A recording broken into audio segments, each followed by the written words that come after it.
Hello दोस्तों, कैसे हैं आप सब। उम्मीद करते हैं आप सभी अच्छे होंगे। दोस्तों 16 नवंबर की कुमार गौरव सर की करंट अफेयर्स की क्लास नहीं हो पाई क्योंकि उनका स्वास्थ्य खराब हो गया है, जिस कारण से यह क्लास अब कुछ दिनों तक नहीं आएगी। तो हमने आपकी क्लास रुके मत उसके लिए एक छोटा सा प्रयास किया है और यहाँ पे कुछ कंटेंट आपको उपलब्ध कराए हैं, जिसमें 10 प्रश्न करंट अफेयर्स के होंगे। अगर आपको यह कंटेंट अच्छा लगे तो आप कमेंट करके जरूर बताइएगा। तो आइए आज की वीडियो को स्टार्ट करते हैं। आज का पहला प्रश्न है, हाल ही में अंग्रेजी भाषा के लिए बाल साहित्य पुरस्कार 2023 से किसे सम्मानित किया गया है। सुधा मूर्ति जी को सम्मानित किया गया है।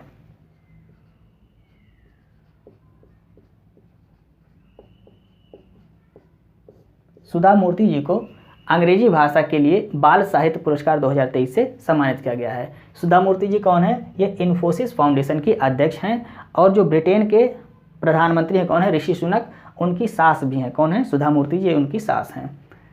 पुस्तक, किस पुस्तक के लिए इनको यह पुरस्कार दिया गया है? Grand parents bag of stories, इस पुस्तक के लिए इनको यह पुरस्कार दिया गया है। Grand parents bag of story पुस्तक के लिए इनको अंग्रेजी भाषा के लिए बाल साहित्य पुरस्कार 2023 से सम्मानित किया गया है। साहित्य अकादमी के अध्यक्ष कौन है? माधव कौशिक, इनके द्वारा यह पुरस्कार सुधा मूर्ति जी को दिया गया है।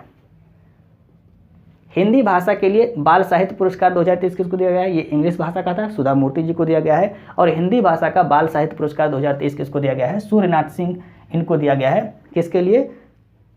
कौतुक ऐप, ये कहानी संग्रह है, इसके लिए यह पुरस्कार इनको दिया गया है हिंदी भाषा के लिए। तो दोनों आपको याद रखना है, हिंदी भाषा का और अंग्रेजी भाषा का। स्टैटिस्टिक्स के प्रश्न देखते हैं। ग्लोबल इंडियन गाला अवार्ड 2023 किसको दिया गया? यह भी सुधा मूर्ति जी को अभी हाल ही में दिया गया था। 53वां Dada Saheb Phalke life time achievement award किसको दिया गया? वहीदा रहमान जी को दिया गया है।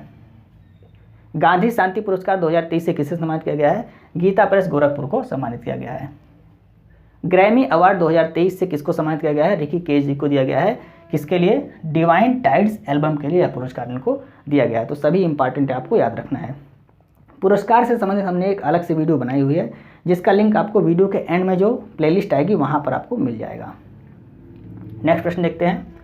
प्रधानमंत्री ने कमजोर जनजातीय समूहों के विकास के लिए 24,000 करोड़ रुपए की परियोजना कहां शुरू की है? झारखंड में इसको स्टार्ट किया गया है।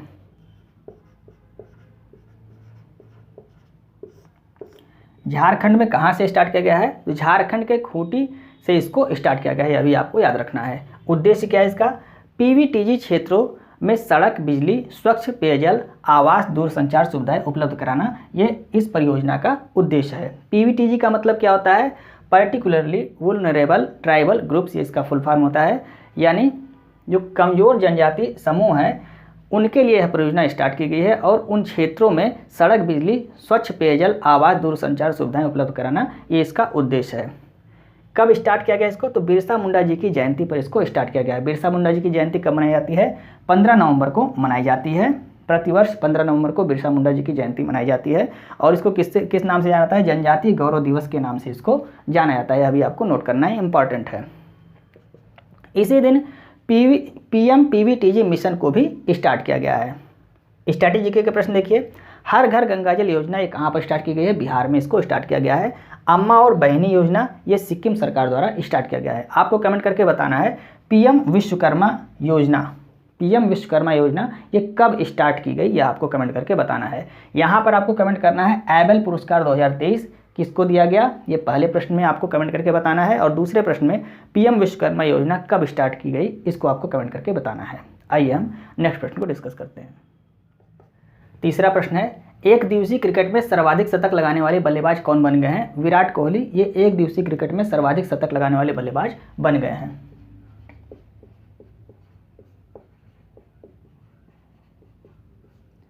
विराट कोहली ने किसके रिकॉर्ड को तोड़ा है? तो इन्होंने सचिन तेंदुलकर जी के रिकॉर्ड को तोड़ा है। इनका रिकॉर्ड कितना था? 49 शतक का रिकॉर्ड था और अब इन्होंने विराट कोहली ने 50वां शतक बना लिया है।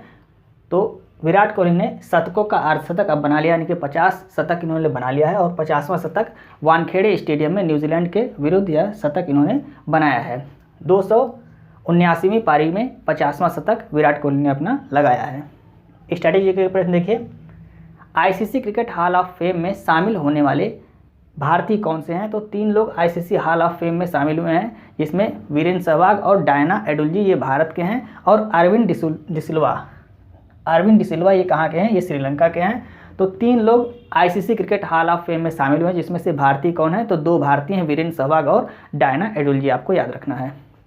सचिन तेंदुलकर जी की प्रतिमा का अनावरण अभी हाल ही में कहाँ पर किया गया है, वानखेड़े स्टेडियम में ही सचिन तेंदुलकर जी की प्रतिमा का अनावरण किया गया है, जहाँ पर विराट कोहली ने अपना 50वां शतक लगाया है। आईसीसी क्रिकेट वर्ल्ड कप 2023 में दोहरा शतक लगाने वाले खिलाड़ी कौन बन गए हैं, मैक्सवेल, इन्होंने दोहरा शतक लगाया है आईसीसी वर्ल्ड कप 2023 में।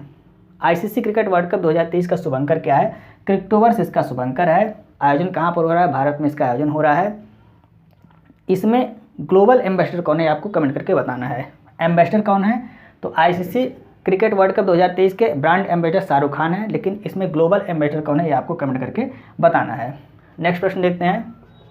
हाल ही में ब्रिटिश अकादमी बुक प्राइज़ 2023 के लिए किसे नामित किया गया है, नंदिनी दास को नामित किया गया है। ये भारतीय मूल की हैं।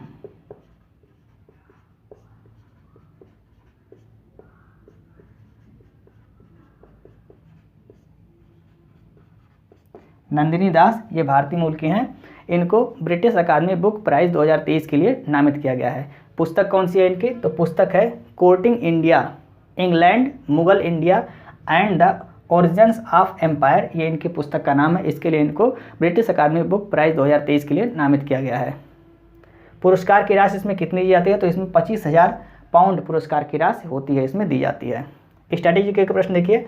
प्रित्जकर आर्किटेक्चर पुरस्कार 2023 किसको दिया गया है, सर डेविड चिपरफील्ड को दिया गया है, आपको याद रखना है। 32वां व्यास सम्मान किसको दिया गया है, डॉक्टर ज्ञान चतुर्वेदी जी को दिया गया है। उपन्यास कौन से, पागल खाना उपन्यास के लिए इनको यह पुरस्कार दिया गया है। 32वां सरस्वती सम्मान किसको दिया गया है, शिवशंकरी जी को दिया गया है। सूर्यवंशम उपन्यास के लिए इनको यह पुरस्कार दिया गया है। शांति का नोबेल पुरस्कार 2023 किसको दिया गया है, नरगिस मोहम्मदी को दिया गया है, ईरान की रहने वाली। ये आपको याद रखना है, कहाँ की रहने वाली है, ईरान की रहने वाली हैं। आपको कमेंट करके बताना है अर्थशास्त्र का नोबेल पुरस्कार 2023 किसको दिया जाएगा, ये आपको कमेंट करके बताना है। ये अभी दिया नहीं गया है, ये दिया जाएगा, लेकिन नाम की घोषणा कर दी गई है, नरगिस मोहम्मदी जी को दिया जाएगा। अर्थशास्त्र का नोबेल पुरस्कार किसको दिया जाएगा 2023 वाला, आपको कमेंट करके बताना है। आइए हम नेक्स्ट प्रश्न को डिस्कस करते हैं। 5वां प्रश्न है, हाल ही में किस देश के मुख्य निर्वाचन आयुक्त ने अगले साल 7 जनवरी को आम चुनाव की घोषणा की है, तो बांग्लादेश के मुख्य निर्वाचन आयुक्त ने अगले साल 7 जनवरी को आम चुनाव की घोषणा की है।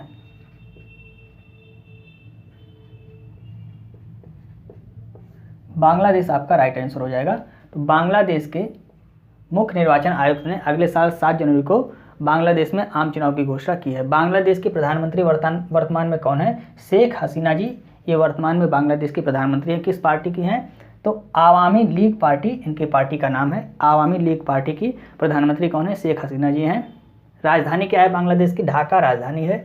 मुद्रा क्या है यहाँ की, टका यहाँ की मुद्रा है। बांग्लादेश आज़ाद कब हुआ, 1971 में बांग्लादेश आज़ाद हुआ था। स्ट्रैटेजी के प्रश्न देखिए। भारत में निर्वाचन आयोग की स्थापना कब हुई, 25 जनवरी 1950 को भारत में निर्वाचन आयोग की स्थापना हुई। मतदाता दिवस इसी दिन मनाया, यानी कि 25 जनवरी को मतदाता दिवस मनाया जाता है। पहले मुख्य निर्वाचन आयुक्त कौन थे, सुकुमार सेन, ये पहले मुख्य निर्वाचन आयुक्त थे। वर्तमान में सीईसी यानी कि चीफ इलेक्शन कमिश्नर कौन है, राजीव कुमार, ये वर्तमान में भारत के सीईसी यानी कि चीफ इलेक्शन कमिश्नर, आपको याद रखना है। नेक्स्ट प्रश्न देखते हैं। हाल ही में किस देश के सबसे खतरनाक परमाणु बम वर्षक विमान B-21 ने अपनी पहली उड़ान भरी है, तो कैसा विमान है, परमाणु बम वर्षक विमान है। किस देश का है B-21, ये अमेरिका का परमाणु बम वर्षक विमान है, आपको याद रखना है।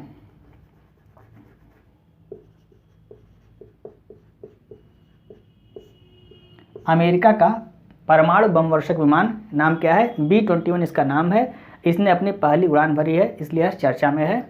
कैलिफोर्निया में इसने अपनी पहली उड़ान भरी है और इसकी कीमत कितनी है, $639 मिलियन, ये इसकी कीमत है। काफ़ी महंगा विमान है, $639 मिलियन ये एक विमान की कीमत है, आपको याद रखना है।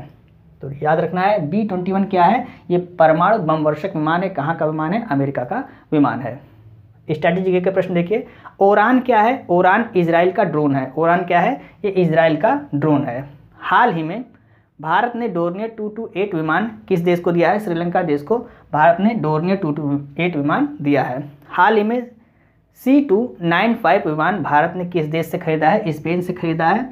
और इसका निर्माण कहाँ पर होगा भारत में, इसका निर्माण बड़ोदरा गुजरात में इसका निर्माण होगा।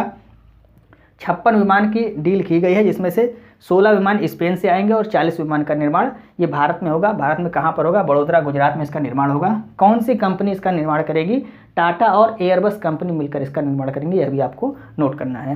नेक्स्ट प्रश्न है, हाल ही में चीन और पाकिस्तान की नौसेनाओं के मध्य सी गार्डियन 3 संयुक्त समुद्री अभ्यास का आयोजन कहाँ पर किया गया है? अरब सागर में इसका अभ्यास किया गया है।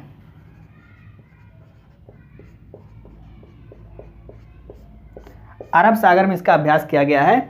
यह अब तक का मतलब चीन और पाकिस्तान की नौसेनाओं के बीच अब तक का सबसे बड़ा समुद्री सैन्य अभ्यास है, यह भी आपको नोट करना है। कराची नौसेना डॉकयार्ड से इसको स्टार्ट किया, यानी कि कराची से इसको स्टार्ट किया गया है। 2022 में इसका आयोजन कहाँ पर किया गया था? 2022 में संघाई चीन में इसका आयोजन किया गया था। सभी प्रश्न इंपॉर्टेंट आपको नोट करना है। अगर आपको वीडियो अच्छी लगी है तो आप कमेंट करके जरूर बताइएगा कि आपको वीडियो कैसी लग रही है। आइए हम नेक्स्ट प्रश्न को डिस्कस करते हैं।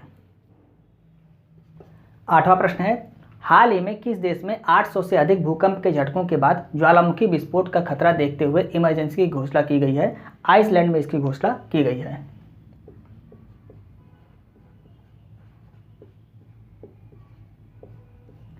आइसलैंड में 14 घंटे में 800 से अधिक भूकंप के झटके यहाँ पे महसूस किए गए हैं, जिसके कारण यहाँ पर ज्वालामुखी विस्फोट का खतरा हो गया है और यहाँ पर इमरजेंसी की घोषणा कर दी गई है। कहाँ पर की गई है? आइसलैंड में इमरजेंसी की घोषणा कर दी गई है। आइसलैंड को ज्वालामुखी के लिए दुनिया का सबसे सक्रिय स्थान माना जाता है और यहाँ पर चूँकि ज्वालामुखी आने की संभावना है, इसलिए यहाँ से लोग पलायन कर रहे हैं।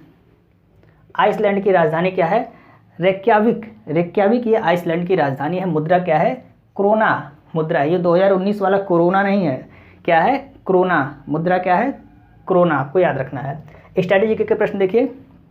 पोपोकेटपेटल ज्वालामुखी ये कहाँ पर आया है? ये मैक्सिको में है। पोपोकेटपेटल ज्वालामुखी ये मैक्सिको में है। स्ट्राम्बोली ज्वालामुखी ये इटली में है। इसको भूमध्य सागर का प्रकाश स्तंभ भी कहा जाता है, इसको भी आपको नोट कर लेना है।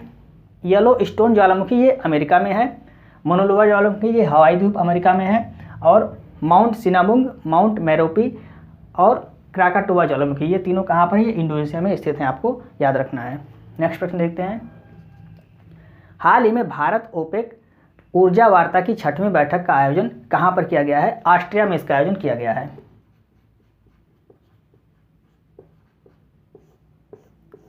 ऑस्ट्रिया में कहाँ पर इसका आयोजन किया गया है? तो ऑस्ट्रिया की राजधानी वियना में इसका आयोजन किया गया है। भारत की तरफ से इसमें हरदीप सिंह जो प्राकृतिक गैस मंत्री, इन्होंने भाग लिया है। और ओपेक के महासचिव कौन है? हैसम अल गेज, इन्होंने इसमें भाग लिया है। ओपेक का फुल फॉर्म क्या है? Organisation of petroleum exporting country इसका फुल फॉर्म है। स्थापना इसकी 1960 में हुई थी, आपको याद रखना है। नेक्स्ट प्रश्न देखते हैं। हाल ही में कहाँ पर 10वीं आसियान रक्षा मंत्रियों की बैठक का आयोजन किया गया है? जकार्ता में इसका आयोजन किया गया है। जकार्ता में 10वीं आसियान रक्षा मंत्रियों की बैठक का आयोजन किया गया है। भारत की तरफ से इसमें राजनाथ सिंह रक्षा मंत्री ने भाग लिया, यानी कि भारत के रक्षा मंत्री कौन है? राजनाथ सिंह, इन्होंने इसमें भाग लिया है। आसियान का फुल फॉर्म क्या होता है? Association of south east Asian nation, ASEAN का फुल फॉर्म होता है। आसियान की स्थापना 1967 में हुई। इसका मुख्यालय कहाँ पर है? जकार्ता में इसका मुख्यालय है। जकार्ता इंडोनेशिया में इसका मुख्यालय है। कुल सदस्य इसमें 11 हैं और नवीनतम सदस्य कौन इसका बनाया गया है? तिमोर लिस्ते इसका नवीनतम सदस्य बनाया गया है। भारत आसियान का सदस्य नहीं है, ये आपको नोट करना है। IMF का नवीनतम सदस्य किसको बनाया गया है? अंडोरा को बनाया गया है, ये 190वां सदस्य बनाया गया है। ब्रिक्स में कितने नवीनतम सदस्य शामिल किए गए हैं? तो ब्रिक्स में 6 नवीन सदस्य शामिल किए गए हैं। मिस्र, सऊदी अरब, UAE, ईरान, अर्जेंटीना और इथोपिया, ये 6 सदस्य ब्रिक्स में शामिल किए गए हैं। अगर आपको नीचे दिख नहीं रहा है तो हम फिर से बोल दे रहे हैं। ब्रिक्स में 6 नए सदस्य शामिल किए गए हैं। कौन कौन से हैं? मिस्र, सऊदी अरब, UAE, ईरान, अर्जेंटीना और इथोपिया, ये 6 नए सदस्य ब्रिक्स में शामिल किए गए हैं। उम्मीद करते हैं आपको आज की क्लास अच्छी लगी होगी। अगर आपको आज की क्लास अच्छी लगी तो आप इसे अपने दोस्तों को जरूर शेयर करें और वीडियो को लाइक और सब्सक्राइब करना ना भूलें। कमेंट करके आप जरूर बताएं कि आपको यह क्लास कैसी लगी है। मिलते हैं नेक्स्ट वीडियो में। जय हिंद।